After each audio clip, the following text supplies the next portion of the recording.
PRP 10ක් කරා. ඒත් රිසල්ට්ස් නැහැ. ඔයාටත් මේ ප්‍රශ්නය ආවද? එහෙනම් අපි කතා කරමු කොතනද වරදින්නේ නැත්තේ කියලා. PRP කියලා හඳුන්වන්නේ platelet rich plasma එක.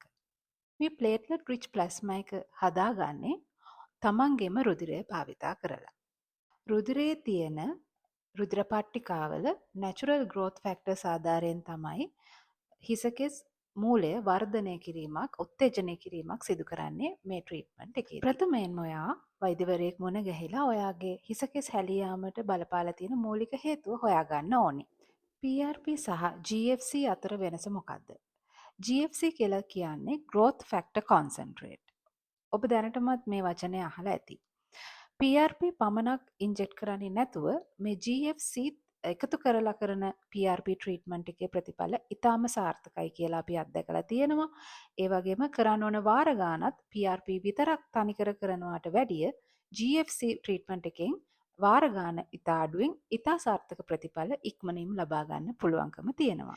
ඉතින් ඔයා PRP ට්‍රීට්මන්ට් එකක් කරන්න හිතාගෙන ඉන්නවා නම් ඔයා අනිවාර්යයෙන්ම මේ දේවල් ගැන දැනුවත් වෙලා ඉන්න ඕනි. මේක කොහොමද සිදු කරන්නේ? සෞඛ්‍යාරක්ෂිතව සිදු කරනවද? හරි ක්‍රමවේදයට සිදු කරනවද?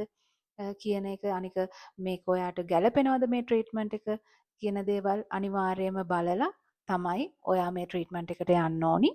ඉතින් ඒ සඳහා ඔයා අනිවාර්යයෙන්ම වෛද්‍යවරයෙක් හමු වෙලා උපදෙස් ගැනීම අනිවාර්යයි. ඉතින් කුරුණෑගල ඉන්න ඔයාලටත් ස්කින් ප්‍රෝ ස්කින් ක්ලිනික් එකට ආවොත් සාර්ථක GFC ට්‍රීට්මන්ට් එකක් කරගන්න අවස්ථාව තියෙනවා.